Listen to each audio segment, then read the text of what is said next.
جہاں ابھی بھی زندہ ہے اور وہ الگ ہو گئے، کیٹ رسول سے ملتی ہے اور ڈیوس جارج کی مدد کرتے ہیں۔ دی ٹیم کی لڑائی شروع ہوتی ہے اور وہ راکشوں کو شکست دینے کے لیے مل کر کام کرتے ہیں۔ ڈیوس بھیڑیوں کی توجہ ہٹاتا ہے اور کیٹ آخر کار رسول سے ملتی ہے اور صورتحال کی وضاحت کرتی ہے۔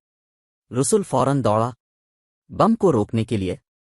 ایک شدید جنگ کے دوران ڈیوس نے مگرمچھ کے اندر ایک خلا دیکھا، اس نے فوراً اس میں بم پھینکا لیکن اس کا کوئی اثر نہیں ہوا۔ جب جارج نے ڈیوس کو بچایا تو بدقسمتی سے اسے لوہے کے بلیڈ سے وار کیا گیا اور دیکھا اس ڈیوس نے فوری طور پر ہیلی کاپٹر سے گولی مار کر جارج کی مدد کی اور مگرمچھ تھا مشغول۔ جب مگرمچھ ڈیوس پر حملہ کرنے والا تھا، اوپر سے جارج نے چھلانگ لگا دی اور مگرمچھ کی آنکھ میں چھرا گھونپا اور مگرمچھ کو مار ڈالا۔ ڈیوس جو تھا جارج کی حالت کے بارے میں فکر مند، اس کے پیچھے پیچھے چلا گیا۔ دریں اسنا کنٹرول سینٹر میں کرنل، جس نے ڈرون کے ذریعے اس واقعے کو دیکھا، اس نے بمباری کے مشن کو روک دیا۔ ڈیوس کے ساتھ بات چیت جارج اور اسے بتاتا ہے کہ وہ شہر کو بچانے میں کامیاب ہو گئے۔ ہائی فائیو ہونے کے بعد جارج نے اپنی ہتھیلیاں کھولیں اور ایڈا نے آخری سانس لی۔ رسول اور کیٹ جو ڈیوس سے ملنے آئے تھے، جارج کی موت سے غمزدہ۔